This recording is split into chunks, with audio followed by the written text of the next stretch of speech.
Okay, so it's officially official. DAZN will be broadcasting Top Rank's fights. It was announced 8 to 10 fights, outlined a multi-year deal. They will have the classic archive too from Top Rank, which is probably the best classic archive of any promotional company can put up. So that Top Rank has found a home. We'll get into it. It was a underwhelming press conference. They had some great names there, and Keyshawn Davis, Bruce Carrington, Emiliano Vargas, who's a future star in my opinion. And who am I missing here? Bruce, Keyshawn. Oh, and of course, Abdullah Mason, the youngest world champion in boxing. So there's some good and bad to get into here though into this though, but I will say it was a contrast between this and the presser that took place in Las Vegas. I think it was at the Wynn when in 2018 it was the weekend of Canelo Golovkin 2 and they announced a $90 million a year deal with the worldwide leader ESPN, Disney, and Stephen A. Smith is there presenting it alongside Bob Arum, who was able to attend that day, wasn't able to attend yesterday at MSG, still recovering from a knee surgery at 94 years old. So the Bob father wasn't there. So you had some microphones screeching in the middle of people talking. It lacked the pomp and ceremony that their last deal did. And I do think what this deal definitely signifies is now the Todd Debbuff era for Top Rank. And there's been a transition going on for years there as Bob has continued to get older and he has transitioned some of those powers to Todd Debbuff. And Todd had was I heard from many accounts the peacemaker with Floyd Mayweather in his last days at Top Rank. So Todd has worked with a lot of these talents, sometimes been the intermediary between him and Bob, if not the guy they really go to for their next plan, sitting in the office with him and everything. But the point being, this is definitely officially the kickoff of the Todd Debbuff era as the captain of that ship. And there's good and bad to get into about this deal, in my opinion. Where do you want to start? First, I'll let you start, period. But let me know if you want to get into the good first or the bad, or go for it. Let's get into the 60 years of legacy and accomplishment and library that DAZN has now brought on board in the library element. The fact that just a week or so ago, the press conference held by Dana White post Zuffa 4 took a major shot at Bob Arum. I still haven't forgiven him for that. I'm so glad that this came on the heels of that. The old man, who I like to call and have for many years the chairman, has reached his mid 90s and is still giving lucid interviews reflecting on his long legacy and history in boxing and well a part of the launch of the Todd Debbuff era. Like, I agree, of course, that Todd's at the helm. He's making decisions. He's the mover and shaker in the front and being the executive. But the presence of Bob Arum is no shrinking violet or no shadow figure. The guy is very present. His heft and gravitas is what Todd carries into the room in any top ranked meeting with anybody. And I'm happy to see that they've come through this time of no TV deal into the fold where pretty much everybody else almost is inking their multi-year deals. That's good business. And that in the interim, they didn't take a short view and maybe take a lesser deal or something that would put them outside of where everybody else is. Because the truth is, they do need to be somewhere where they can easily work with other promoters, right? They are not going to be successful as as an isolated entity. They can't just be on ESPN, not work with any other promoters, and have enough of a stable to put an entertaining regular schedule on. They called DAZN the home of boxing, and it's earned that name now, right? And that's where Top Rank needed to be if they're going to flourish. So I'm happy about that. But if I'm honest, what I'm most happy about is that Bob remains in the game, that this comes on the heel of that huge insult. And it just shows that, boxing doesn't die. This thing is not some playpen of babies. This is a sport and a community and a culture and a legacy and a history that sometimes it's passed down from father to son, sometimes from you know, Bob father to son-in-law. Sometimes, the new executive comes on the board and makes a play for the future. Who knows where all this will lead for each individual promotion, but this might be the best time boxing has ever seen in regards to how many fights can be made across how many promotion companies in proper time. Like we just might now be able to get really outside of Riyadh season and Ring and Turkey Al Sheikh's hand right on top of everything. Now these other promoters absolutely see the necessity of working together and being on the same network makes that very possible. One of the things Todd Debbuff says in the Ariel Helwani interview is like now these fighters have no excuses. I'm not sure it's always the fighters that were making the excuses in the first place, but it is true. The barrier to big fights has certainly come down in a tremendous fashion. So there's no reason we shouldn't be getting them very, very consistently and outside of the the control of Ring or Turkey Al Sheikh directly. Well, I still think though it's a downgrade when you go from the worldwide leader, and Todd intelligently said on Helwani that legacy media is dying, and this platform we're on, YouTube, its ad revenue is close to beating, if not beating, the entire aggregate of legacy media, which includes ESPN, whose ratings have been going down and everything there. But DAZN has been a big money loser for much of its tenure. So yes, it is by default, really, like the home of boxing is legacy media, like HBO pulled out and Showtime pulled out, and now Zuffa's getting started on Paramount and may have a lot of success down the road. But point being, it still feels like a downgrade. I'm pretty sure it's a downgrade in budget compared to the 90 million they were getting on ESPN. And what they are kind of doing, that idea I had last December about join or die, but it's happening under DAZN instead of Prime, which is understandable. Prime doesn't seem to be interested in the sport that much. PBC is only having their first show of the year with Thurman and Fundora, a pay-per-view that's going to be a hard sell at 75 bucks, and they've struggled to put half the number of shows that was originally announced in late 2023 when there was supposed to be 12 to 14 shows, and they've struggled in their first 2 years to get to half that number, and now they're having their first show here.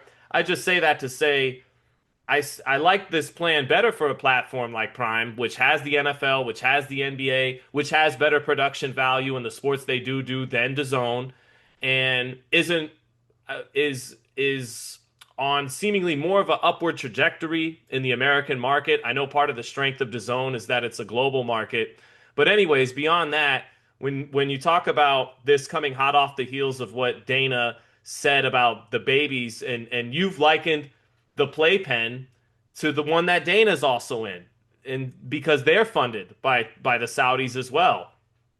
The problem for and even Todd said he didn't know if DAZN was a friend or a foe, and that this deal dragged out longer than they wanted to. That makes me think they were hoping to either get back on ESPN, and my sources tell me that's still possibly in play. They're still trying to get multiple networks. That this is just one deal, not they don't want to be exclusive to just DAZN. What I've heard from my sources is they want to be able to do what they used to do before their ESPN deal, which is have fights and have their fighters and see whether it's ESPN, whether it's another premium cable network that I can't name right now that they are also talking to, or whether it's DAZN, and just like they used to have HBO and Showtime bid on fights, and some fights made sense going to Showtime, some fights made sense going to HBO. That is what ultimately Top Rank wants to do, and not just be exclusive to DAZN. But in getting to DAZN, part of what they have to worry about, because you mentioned this playpen, and everyone essentially has had a show funded by Turkey now, and Ring and Riyadh season. Their last couple fighters, three of the four fighters on that stage, Bruce Carrington fought his first title fight on a Ring show. Keyshawn's last fight was on a Ring show, and Abdullah Mason won his first world title on a Ring show. Now, I happen to know that Aram did not like what happened to Jared Anderson, but he couldn't stop his fighter from the financial incentive of fighting on that 2024 card where he got knocked out by Martin Bacoli. But they're going to run into that. They could very well run into that same problem there. The only fighter who hasn't fought on a ring show is young Emiliano Vargas. But what happens, Raheem, when he gets to the seven-figure fights, when he gets to the world title fights? It's going to be hard to keep that kind of independence there. And what they have to worry about long term is becoming a feeder system for Riyadh season. Is yeah, you could do some of your smaller shows. Hell, you could do some title fights. They did Xander Zayas's fight totally independent, his unification in January. But it's gonna be hard in the long run to keep a level of independence from not letting their talent go to ring Independence shows. is gone. Right, Independence is gone. right. Your daddy might let you date occasionally. You Uh-huh. can get a show on Zone. I mean, sorry, you can get a show on Netflix. If the money's just too big to turn down, they're not going to put the iron grip and try to choke everybody out. That will be a losing proposition because these promoters will start to stray. But wisely, they let you go place your fighters on these big shows. Obviously, His Excellency's got some relationship to those Netflix shows as well. Those tend to be ring shows. Those are going to be the exceptions. Now, maybe Top Rank can carve out an exception or two for themselves on a occasional Amazon show or maybe even an ESPN show. I don't know, but I guarantee you that won't be the norm. And probably at this stage, early days, won't be anything you see anytime soon either. The wise play for DAZN is to basically be the binding factor through which all these promoters can work to put the best shows on for DAZN. The network is going to be the one most benefiting from the biggest fights being made. So you're not signing Top Rank so Top Rank fighters can fight Top Rank fighters. That's what ESPN would be buying. That's why ESPN's not buying it. There's no place to do that anymore. By the time that ESPN has contract has expired with Top Rank and they're shopping for a deal, the zones put themselves in a place to be really the only place to go if you're going to be able to make consistent big fights. It's too late to be talking about anything else, really, including Amazon. Amazon now not only may not have the interest, but they just don't have the promoters on the platform. Everybody's locked up to any degree. So all Amazon is going to do is put on pay-per-view shows, and no single promoter, with the exception just at the moment that maybe Queensberry, maybe right now, if they were in a position to like be shopping their deal, maybe they could be somewhere independently just because of their heavyweight position, literally the heavyweight division and the position Queensberry is in with the heavyweights, that they could put on just pay-per-view after pay-per-view after pay-per-view on some platform. But really, no promoter can do that for the next 2 years, let's say. So you got to work on the network where everybody else is working. This thing has gotten streamlined. So yeah, I think there are benefits and probably drawbacks to that, but more benefits than drawbacks, I think, for the fans, and probably a bit of drawbacks for the promoters. As you say, they're not going to be able to have the kind of freedom that they're used to, or maybe to build their own stables independently. You're going to have to put fighters in tough fights, in big fights with other guys from other promotions who might beat your fighter regularly. That's not going to be the one every 2 year anomaly that it once was. That's going to be the name of the game now. And for that, the game benefits. And it's the promoters that are going to have to figure out a way to navigate this new landscape. Well, I hope you're certainly right about that. And I don't say that with a huge level of skepticism. I just hope you are right about that. That is supposed to be the best thing to take from this. Although it was interesting, I know Golden Boy's in flux right now with their relationship with DAZN. They just had the Barboza show over the weekend, but they mentioned Queensberry, they mentioned Matchroom, they didn't mention Golden Boy. And I do wonder, is that because nothing's official? We're not going to mention them because we're in negotiations?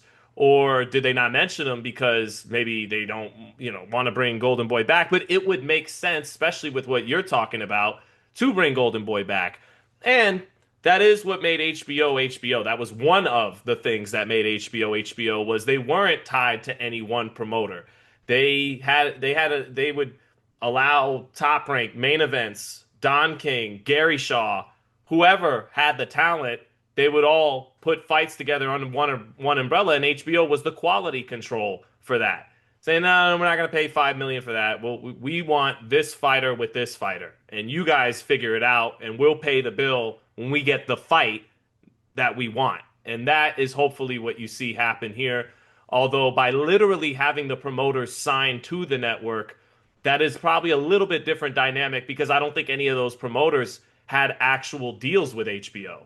And HBO had boxing quality control people. And, anyways, but I say that to say I hope you are indeed correct about that. And that's what you get, a lot of mix and matching.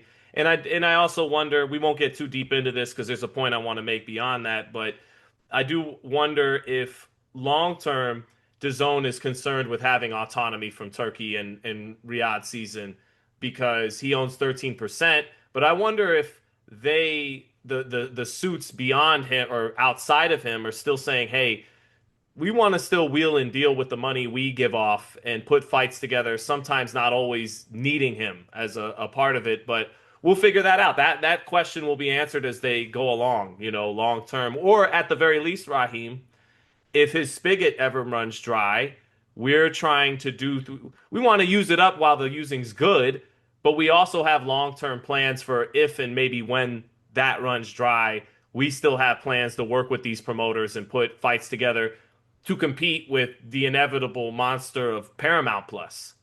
You know what I mean? I 'Cause they suspect share a he's daddy making. right now, but what happens if dad ever, has to leave? No, that's the long view. That's a wise consideration. But right now, I believe he's making up the shortfall, right? He's the Uh-huh. reason they can sign all these promoters. He's the reason that fighters can get what they are getting and that these big fights can be made, and why certain promotions and fighters are getting a license or a leash to go out on Netflix, even when they're signed on to promoters that are signed on to DAZN. Like this guy is got his fingers on all the strings. Believe that, and no network or uh, any executive is going to want to take any risk or put out any money that they don't have to if they do in fact have a benefactor who just wants to run the show. That's what they got. And until that benefactor stops producing beneficiaries to the beneficiaries, they are not about to start digging in their own pocket and coming up with their own monies. Right. They are going to take dictation. And that's what's happening. And again, while that might not be as palatable for the, independent American mind, it is probably what's best for the boxing fan at the Right. moment. Right. But they should plan accordingly long term, and not just think that's going to be there forever. They won't though. I mean, planning means paying now when they don't have to. They're not. They will probably try to shore up relationships. They will make their platform so attractive that if that money leaves, hopefully at this point, there's so much value in the network, so much brand in the network that fighters and promoters still want to fight on the network for less money, maybe, or they've worked out a system where fighters and promoters work together routinely without having to be greased. But that's the only way that this becomes something that they do without His Excellency long term. They're going to have to make during this time while they have their hands in his pockets and he's wielding the power, make the platform what they promised it would be. And to be honest, I think ultimately down the line, they're going to have to take this pay-per-view element out of it. That's what they originally promised when they came on board and were announced with Matchroom and that whole thing. Everybody who's ever come into boxing as a platform promised that pay-per-view is dead. Well, once His Excellency is gone, if the zone can then exist without having to tax the fan for every single fight in addition to a subscription fee, then they've won. Then they've won. If he leaves the room and those subscription fees and pay-per-view charges go up, which is likely, then they will not have made good use of this time. They need to get that brand together and make this place viable and profitable to where the fans don't have to pay more and more as the product gets better and better. You mind if I take us back for a minute to why Top Rank, some of the reasons I think they didn't get brought back to ESPN and now, well, Jake Paul did. I mean, you mentioned nobody can have an in-house promotion kind of thing deal, but Jake got one with his women's boxing talent. But yeah, if we Yeah, could we take a talked about second, that on the last show, right? Like, yeah, in fact, in the last show, I said that's the anomaly because he's done the thing that Zuffa claims to be doing. He's actually done it. So he's the only boxing entity that can exist independently because he has something that nobody else has, and he's doing it in a way that nobody else wanted to do. But yeah, go on. Now is his time for women's boxing. He's running it. yeah, sans Clarissa Shields and Gabriela Fundora, which are very significant fighters he doesn't have, but he's got a large bulk of, yeah, They and still he got to may go have them through in him some, to make the big fights now. yeah, Like he yeah, doesn't have them, but they need him, and right. he doesn't need them as much. But if they want to be if each side wants to have the biggest fights possible, they need each other. That's where your promoter wants to be. Now he doesn't have to pay Clarissa the 8 million, but he can still get Clarissa on an MVP show. That's the best position you want to be in. Right, right. And I'd like to see that happen. Clarissa Shideja, MVP show works, whatever. But let's take a second think back to 7-0 when Brooklyn was the place to go. Okay, because Brooklyn reference. You got a Brooklyn sweater on, man. But so It's a for hoodie, Sean. It's a hoodie. huh? It's a hoodie. I'm not wearing a fucking sweater. Oh, hoodie. All right. Well, I always considered them one and the same, as inaccurate as that may have been. But anyway, hoodie. And I think part of what happened why they weren't able to get back on ESPN was a few things.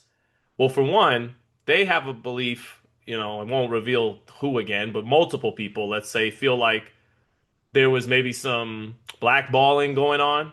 Two of the executives at ESPN who reneged on a re-up, they wound up going to Paramount, and you see a lot of ESPN talent that departed to Paramount to do the Zuffa startup. That's one thing, but just telling you what I've heard and been told. And then another thing was I think after Haney Lomachenko in particular, their deal they fizzled out. That was the last I feel big show they did.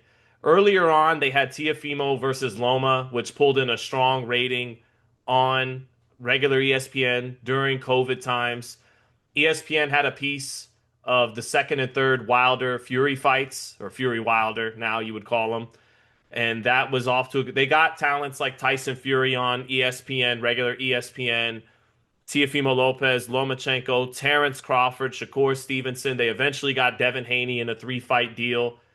But I think after, and they had Shakur fight Valdez in a unification at MGM 2022. But after Haney Lomachenko, no big fight stands out. And I think they didn't do enough. They also didn't have enough consistent, ambitious matchmaking.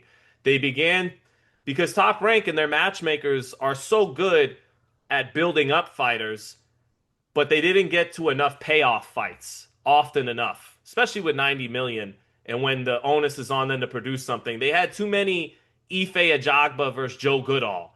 They had too many George Kambosos against Maxie Hughes in in the middle of Oklahoma. They had too many of those shows, and that caught up to them. They didn't optimize the opportunity had before them.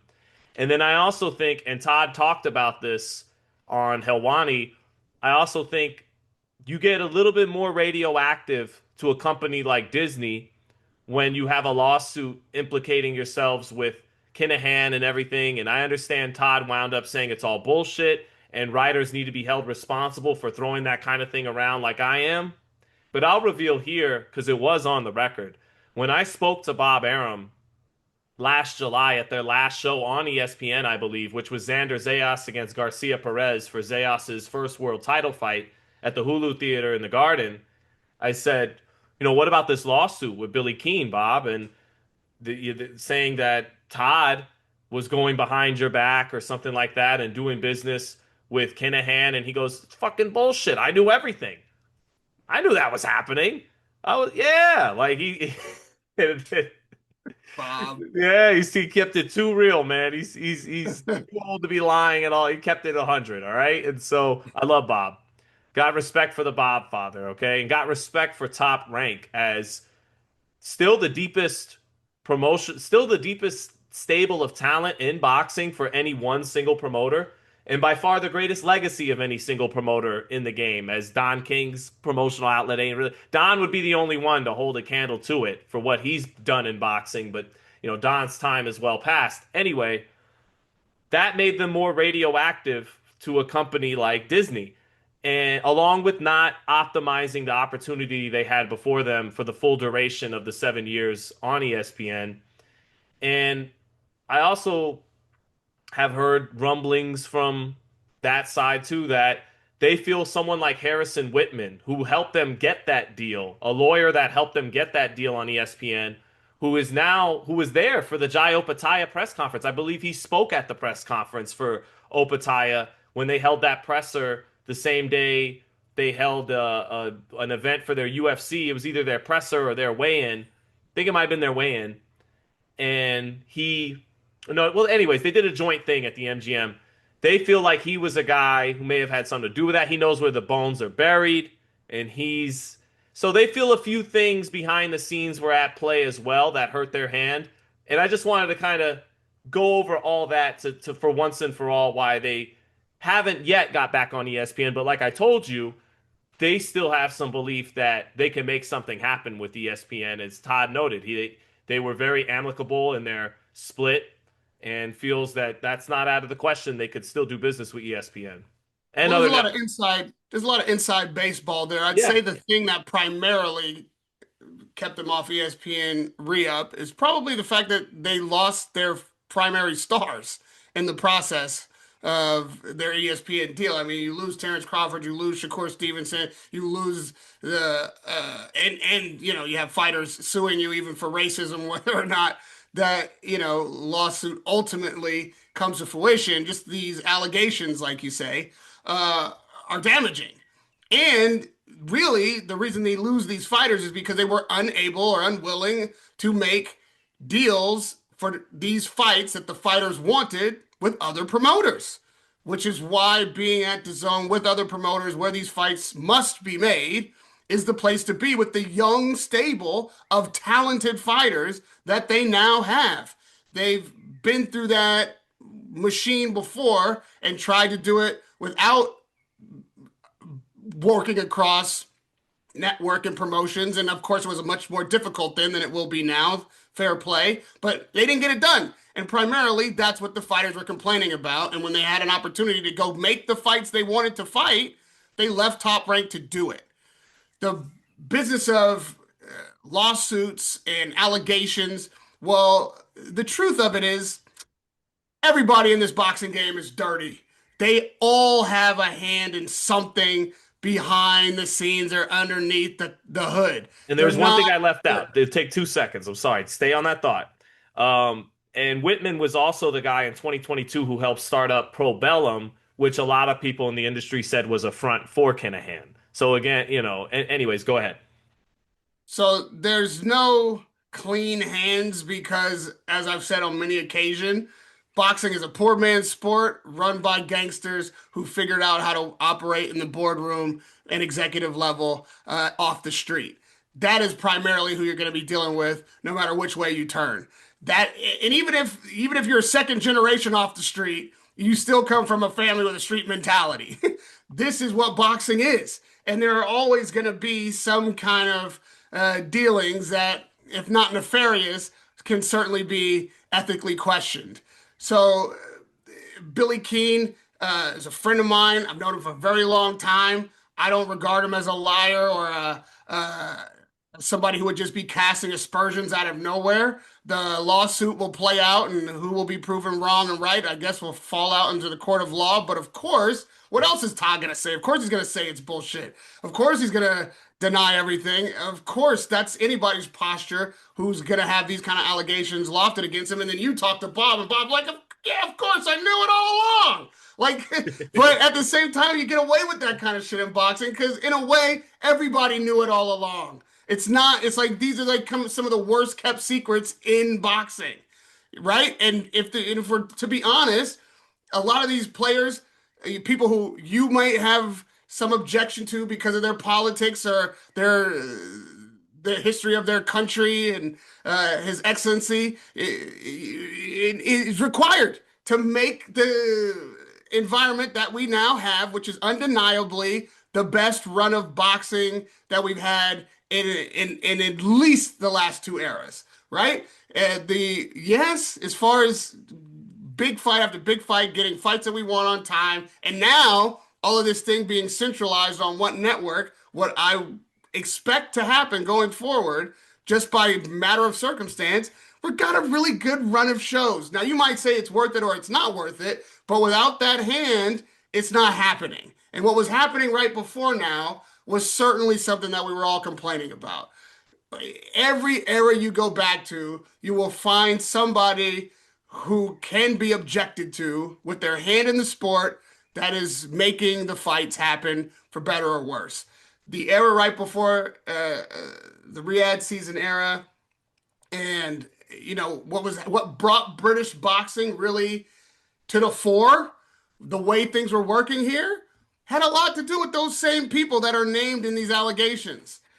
That's just the fact of it. Like part of the reason that the center of gravity in boxing moved from America to the United Kingdom is because of those same people, because of the players now that are on the that are running the game. The biggest promoters now being Matchroom, Queensberry. Now DAZN being the center of gravity, and all of this really coming out of the UK.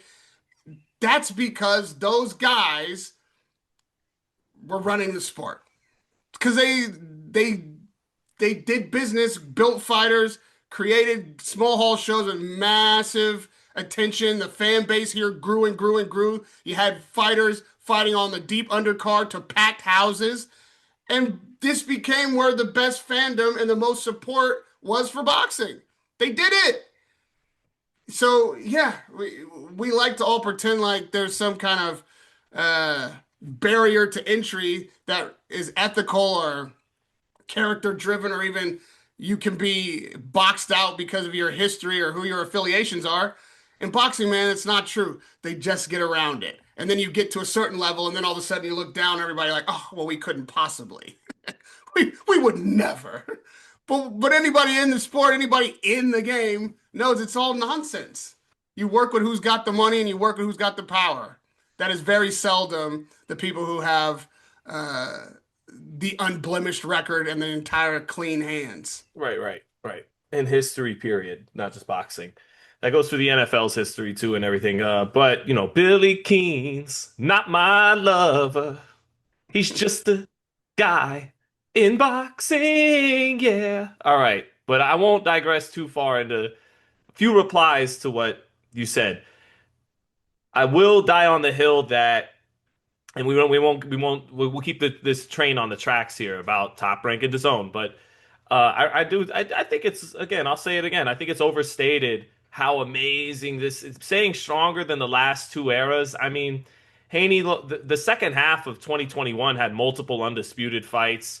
Crawford Spence had nothing to do with this current regime. Haney Lomachenko had nothing to do God. with this current. Crawford Spence is a perfect example of why this new era is better than the Yeah, how last. long it took. No, but I'm saying Haney Lomachenko had nothing to do with these new players. The three Fury Wilder fights did, but not on the surface. Technically, that was just Top Rank, We PBC, haven't Fox, seen ESPN. Lomachenko since, and the Haney fight was mad disputed, and there was no rematch.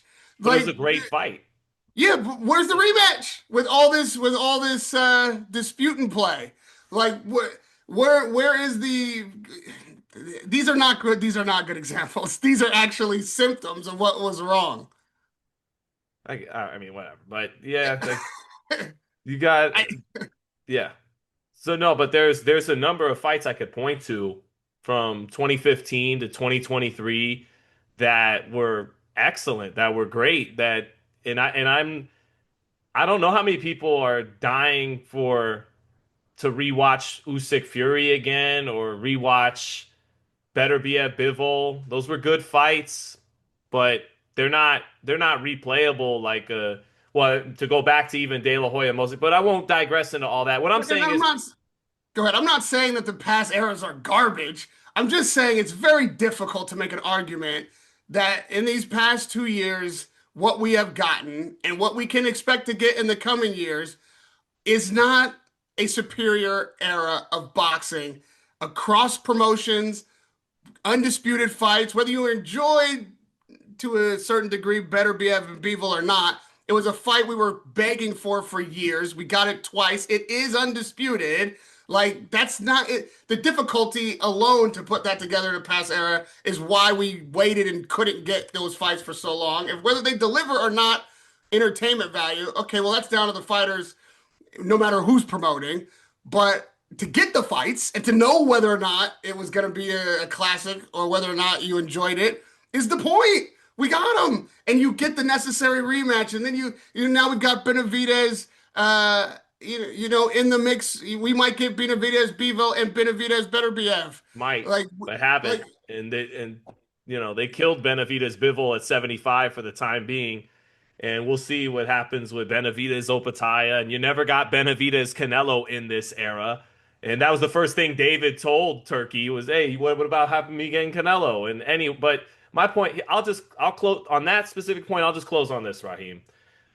I think the last really great era of boxing was the early 2000s. Okay, that was the last bit of peak HBO, and I think everything since then we could argue it's debatable. I could argue 2010 to 2015, 2015 to 2020, 2020 to 2023. We could go fight for fight and put it on a board and go, you know what I mean? So I'm not what I'm saying is they all these eras have paled in comparison to me to the really last great true era of boxing. So we I'm agree. not I'm my thinking of an era as like a decade. So right. by my definition of an era, you and I are in perfect agreement. Right, right. So that's what I mean. Is I'm not. None of them have been as good. You get my point. You get my point. And to your point you made earlier about they began to lose their stars. That's the point I'm bringing up again about losing them to ring season once they actually are timed to become stars. But to be honest, though, that has at times been an issue for Top Rank before Turkey. Once Floyd was ready to take off to another thing, he left. Oscar eventually wanted to break free. And to in this recent era, like you said, they lose Shakur Stevenson, they lose Crawford, Haney, who likes to keep his independence, him and Bill. But I don't think it helped them when Bob got caught on the hot mic saying Lomachenko won the fight. He beat back to your controversy about Haney and Lomachenko. So they do have a bit of a history of being the best matchmakers there are. If you want to be built into a champion and get the right kind of experience, nobody does it better than Top Rank. But then at some point, when they want the eight-figure stuff, except for a Manny Pacquiao, but even Cotto wound up leaving and jumping around different promoters, and they have a history of that. To your point too, and that's before Turkey came into boxing. Let's also help close on this point now. Todd Debbuff, who we spoke about a few times in this discussion, I've always been very skeptical that he could fill the shoes of Bob Arum. But I will say that, and I remain very skeptical. I mean, we're talking about do we really think Todd Debbuff can usher in the next 50 years, 60 years of boxing? The, I mean, actually, it's impossible. We know for a fact he won't be able to produce Muhammad Ali, Sugar Ray Leonard, Marvin Hagler fights, the next Oscar De La Hoya. I don't know if anyone's going to be able to produce those kinds of names again. Max Kellerman would have you believe Zuffa will. We'll see, right? I'm just pointing out he believes that can happen. So, but He it's thinks it a already very has. He's right. already seen the next Roy Jones. He's comparing one guy's style. He's not saying Callum Walsh is literally Roy I Jones. mean, they've already got an undisputed cruiserweight. I mean, what in 4 shows, man? Really, that was amazing. All right, but point being, I've always been skeptical Todd DeBuff can live up to the standard set by Aram. But I'll give him this. I he wasn't. the greatest at. Oh, and one thing this press conference really lacked was fights. Yeah, I think, in my opinion, am I wrong? You gotta have something out the gate to get people excited about. It's like we're with the zone. Now let can release the confetti, and it's like, but okay, and do you got anything lined up? Can you give us an Oshaki Foster Raymond Ford announcement? You know, can you give us that? Can you give us Bruce Carrington's title defense? Abdullah Mason's title. We will, and Bruce will be back in the Hulu Theater defending against some guy. Abdullah Mason will be headlining from the arena where the Cavs play against some guy, some mandatory, and at least that, you know, Keyshawn Davis will return in June. We don't even have a name, but he will be returning. We got Oshaki Foster, Ray Ford, something that this lacked that. But anyways, DeBuff wasn't great at the presser, you know, but he came off, in my opinion, strong in the Ariel Helwani show. Not only did he come off very savvy about the industry he operates in, acknowledging he's not too out of touch to understand legacy media is falling to the wayside, and he called Dana White a fucking pussy. He returned some barbs back and showed I got some fight in me. And it was the first time it made me think maybe it's time for the 94-year-old to step aside and let the younger man who may have some more fight in him, there's only so much you can muster up at that age. Like you said, it's incredible he's still lucid at 94 it's still sharp, very sharp, but it was the first time I said, okay, maybe Todd can step in here and, you know, hold the reins. But I just remain very skeptical he can live up to anywhere close to what Aram provided. Yeah, I mean, it's going to be difficult for any cable channel to live up to what NBC was able to do when there was Right. only four channels, right? Like Right. the days of just having two promoters of significance in the world is well over. Of being able to put everybody in one stable because there's so few options for fighters, well over. Zuffa is definitely going to add even more options for fighters, and that's never necessarily a bad thing.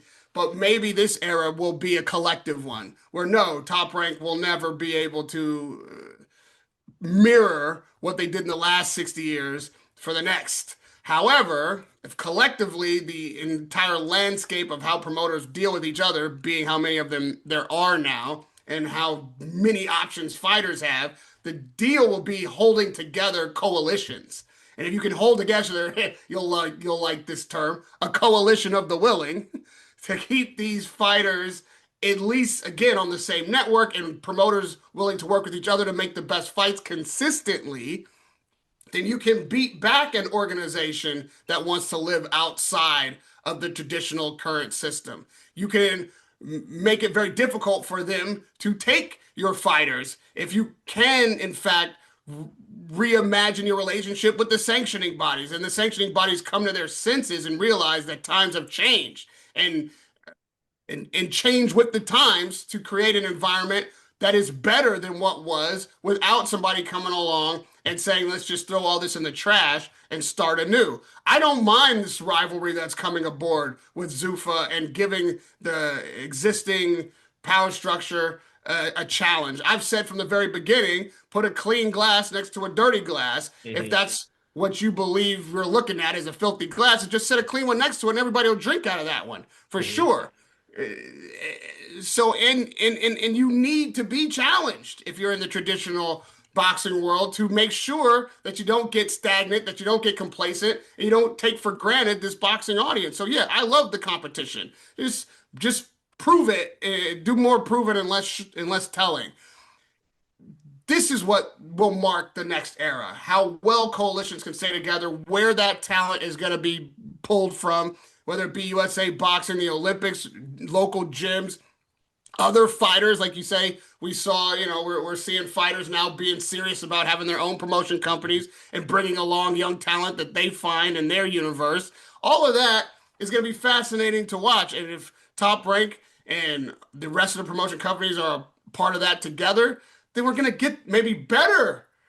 Maybe, and I know this is a big maybe, a huge maybe, but maybe even better than the 80s, 90s, which might be my favorite era Oh, of boxing ever. You know what I mean? You could do that if all promoters work together as a coalition and were able to farm talent and bring them along properly as a collective, and again, I cannot exaggerate enough how big a maybe that is. But that's what's possible.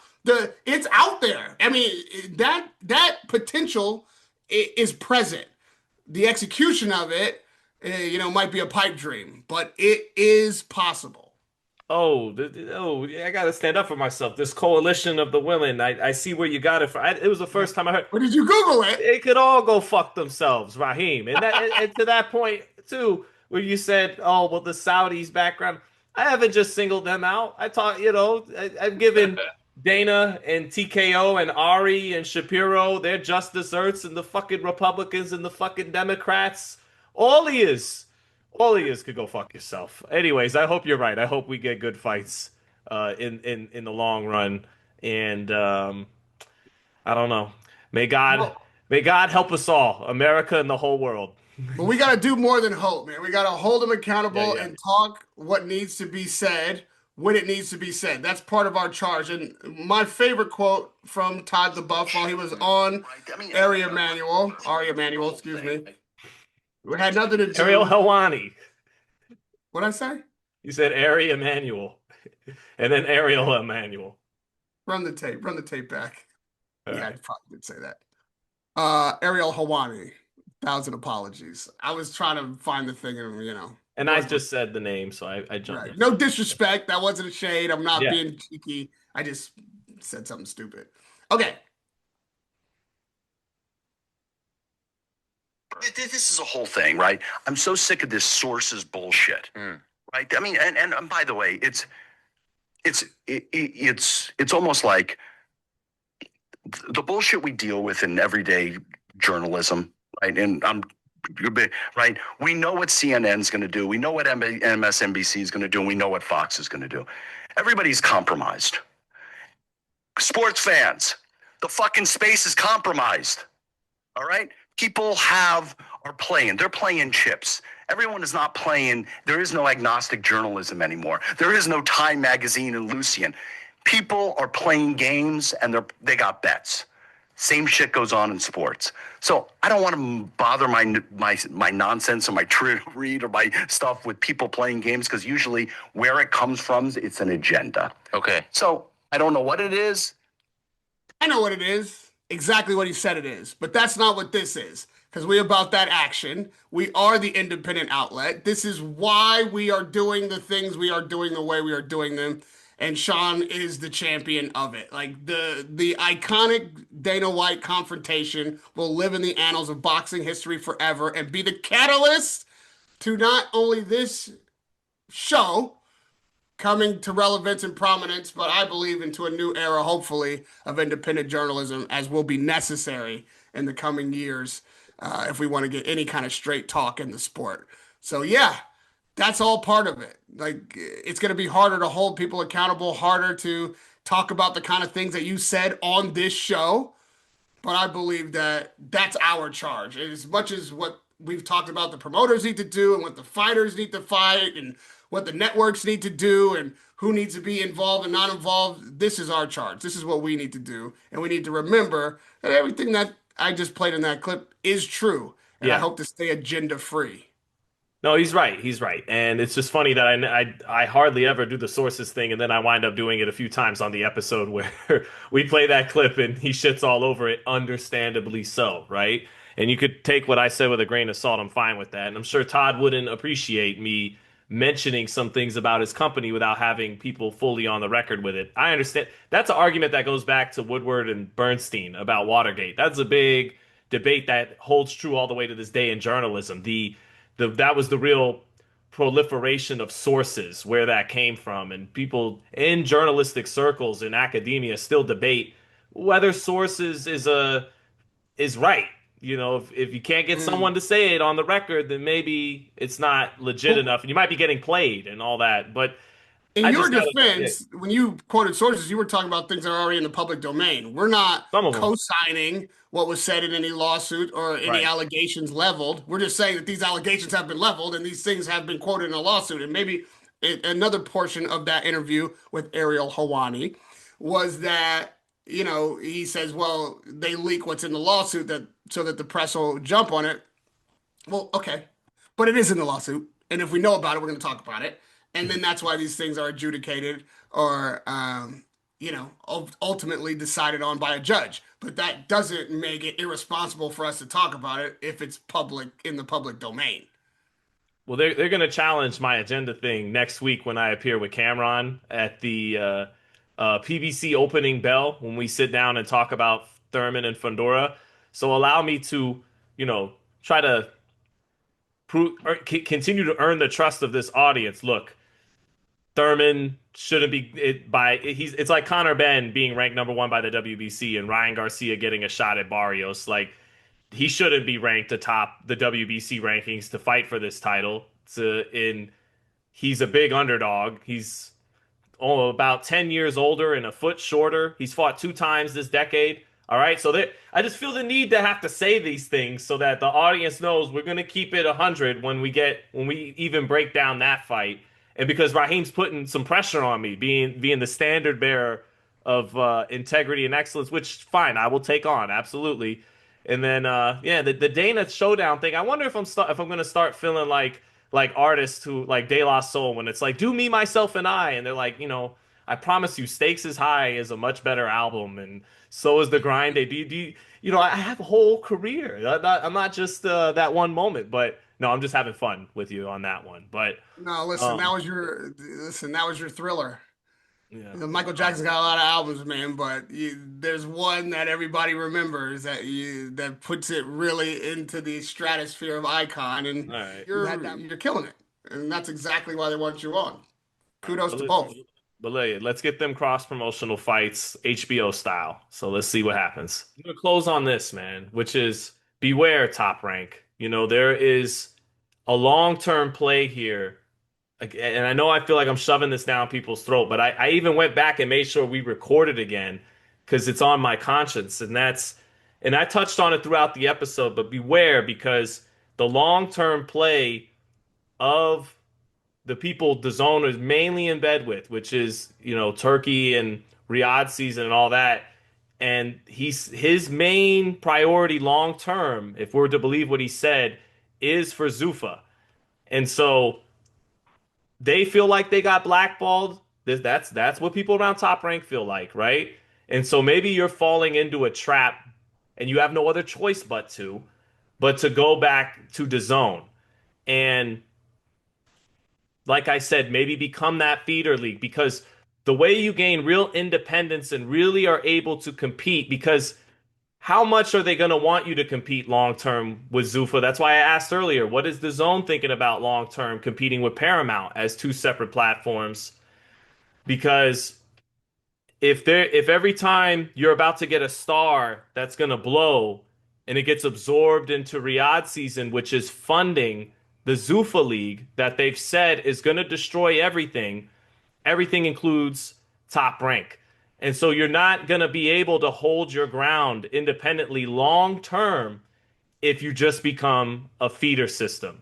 And the way the Golden Boys who are in court over this Ed McCarthy thing, who works for his own. I gotta give props again to my guy Paul Magno because I've been following all this. But before we got off, I said let me read Paul's newest article about this, just because it's on my mind the whole time we're doing the episode anyway. So shout out to Paul. Subscribe to his Substack. He's an excellent writer. He cooks everybody in the industry. He's cooked both of us in different articles, and I'm not mad at him. You got to let him rip. Um, What? I'm sure he has. Yes, I can't reference a specific art. Hey, we all. Hey, All hey, right, and Paul's gotten it find back that from article. huh? What? Well, let's not indulge in in ourselves too much here. But the point being, I have to give credit because he, along with me, myself, have been covering this from that perspective this whole time through. And right now, the judge in the arbitration case going on with Ortiz and De La Hoya has pointed out that possible conflict of interest. That DAZN owns 40% of Matchroom, and they're thinking, and Matchroom is one of the promoters trying to, or Matchroom USA, They're trying to pry away Ortiz from De La Hoya in there, and Ed McCarthy is featured in that lawsuit and everything. But basically, what I'm getting at is the real way Golden Boy, PBC, and Top Rank are able to long term hold the fort against this Saudi Zuffa TKO alliance that is going to be a really tough to overcome is by developing their own stars. And if their stars are inevitably going to keep being shoveled off into Riyadh season, and if Zuffa can is going to pass this Ali Act to where, and they've tried to offer $1 million over 3 years to USA Boxing. That's part of why they attended nationals last December. If they get all the next Terrence Crawford straight out of the amateurs, they're not gonna need that Saudi money long term anymore. Anyways, they'll be able to run their own game, which is, anyways. I'm getting too far deep into it. Point being, beware, Top Rank, because you may be falling into something of a trap by having to go to DAZN and stay in that kind of sphere and not being able. That's probably part of why they wanted to stay on ESPN to some degree to maintain a level of independence. But it's very hard, and so we just gotta let these things play out. But I felt almost remiss, Raheem, if I didn't touch on this before we ended the episode. One thing Todd Debbuff did say in the interview with Hawani was that the zone saw Top Rank as the promoter to get the American fighters and audience in play, and that Frank and Eddie or Matchroom and Queensberry were going to run the UK side of it, and Top Rank was attractive to them because of their established business in Which is America. them kind of saying Eddie failed then, because that was supposed Well, to be Eddie's job back in 2018 when they launched. whether he's failed or just not gotten far enough down the road yet, he's certainly never in that amount of time going to, as we've stated earlier in the show, going to match what Top Rank's done in the last 60 years to establish their brand in America for American fighters. There's no way that he's going to compete with that in the last 5 years. But by framing it that way, and it wasn't, I think it was something that Todd kind of said in the rhythm of the conversation, maybe not even a statement he was intending to put emphasis on, but I heard it. And if that is the case, then you're looking at DAZN's play against Paramount, and yes, against Zuffa by way of Paramount, because the network was more interested in their competition with the other network than these individual promoters. But yeah, for one man to have his hand in both pots, there's clearly a conflict of interest there. And where his interest lies is where the conflict will likely be settled. However, Top Rank, even though it's not Bob, it's Todd, they're not fools. They're not young boys in the game. They're not likely to fall for that, especially after we see the lawsuits coming from Queensberry. We see what happened with Connor Bidd, and we know that Alice Shake's hands were on it. This is played out to some extent already. Mm-hmm. And I doubt that they are going to allow themselves to get into a position where they're just getting stripped of their talent. But it's also, the onus is upon them to retain and maintain, not just retain their talent, but maintain their value as a brand so that talent wants to stay with them. Like, if a guy can strip your talent, then you really don't have a great promotional company to hold talent, right? Like, that's part of the game. I'm So if laughing you at the can see that metaphor in my coming, head. I think you know the metaphor in my head. I know. I can't. Let's let HS do that. We can't. So you gotta go in knowing that, and I think they're in a good position to be the great challenge to Zuffa right now, as to say to a young fighter, an Olympic talent, a USA boxing phenom, look what we have available for you on this platform. Wherever you want to go up any division, the best are over here. The titles are over here. The belts are over here. The legacy is over here. Do you want to fight for Zuffa belts or trophies? Do you want to fight on Paramount instead of where everybody else is fighting? They've got a great pitch now to keep these fighters. And once they, or at least to get them. And if they get them and can't keep them, I don't know that that is the fault of anybody but the promoter who's got them. That's gonna be the war to watch. And it seems like a greater hurdle has been put in front of Zuffa now than existed before Top Rank had a deal. Maybe that's why Dana White was so gleeful that Bob Arum didn't have a deal, because it makes it that much easier for Zuffa to get traction in the States and get these fighters. Now they've got another bit of viable competition for that same talent. And, and it's going to require Todd, to be honest, to do a bit better job holding on to their great talent than Bob has done in this most recent era, having lost the fighters that we mentioned.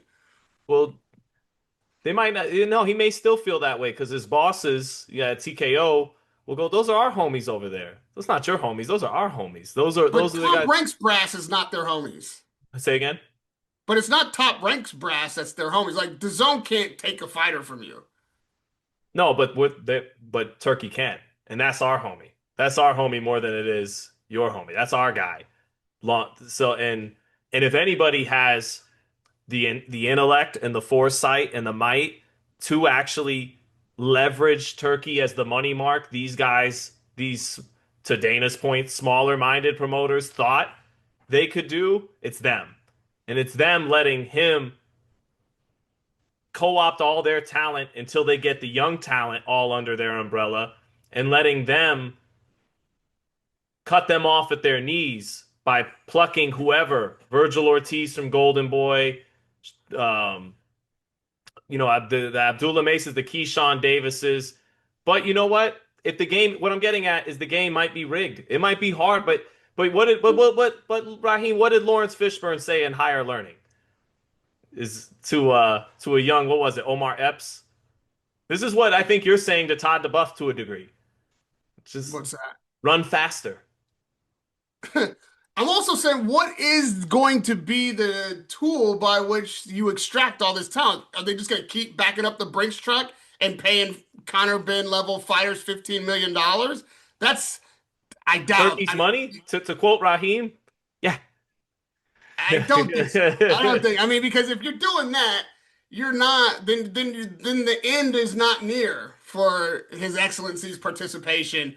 That's a crazy way to exit the game. Like everyone's gonna have to stand up on their own 2 feet eventually. You're right, because at some point, I believe the Saudi fund and Turki Al-Sheikh himself are going to exit the scene as manipulators and just rake in the profits. Like if they set this thing up to where these machines start to run on their own and they get involved in other interests while extracting the profits from their investment in all these entities, that's got to be the long play. Uh, that you ought not, if you're Top Rank, be losing your best talent to Zuffa. And if you do, it really is not a flex for Zuffa either, because they're not developing talent is what one of the things that they have promised out the gate, that they will be developing talent, finding the diamonds in the rough that boxing has cast aside, and building their own stable. If their model is just to wait for other promoters to build talent into names, and then that talent goes to Zuffa for astronomical money, well over what they're worth, then that's just a money pit. And I'm not even that mad about it, because that means that, I mean, these fighters are getting overpaid for their talents.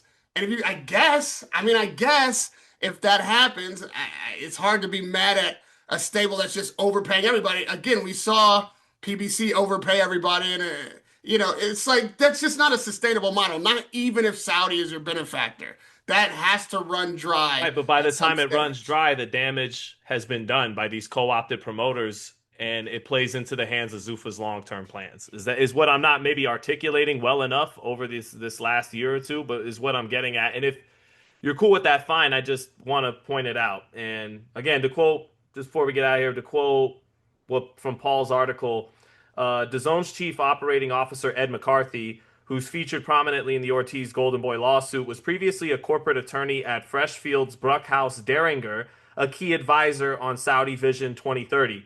So that's what I mean. It's like those are our homies over there.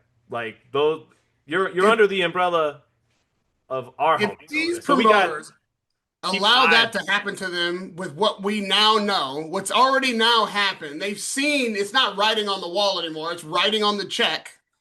If they now allow this to happen, then they're culpable. They are Yeah, yeah, yeah. participating in it. And They've that been might be one of the things that you've already put forward as an outside, but maybe everybody's playing the game. Like we did have that discussion right at the outset of all this. I don't know how much of this is just performative play and everybody has their roles in it and have already accepted certain realities and eventualities for, their yeah. participatory payments yet to be seen. But I It's will say, if that happens, I don't buy that they weren't knowingly involved from the complicit, out. yeah, and their demise. If this is their demise or their whatever, and that Then they they're just didn't, cashing out. or that they didn't deserve it, and all that kind of stuff. I know. I'm just saying. I'm just saying.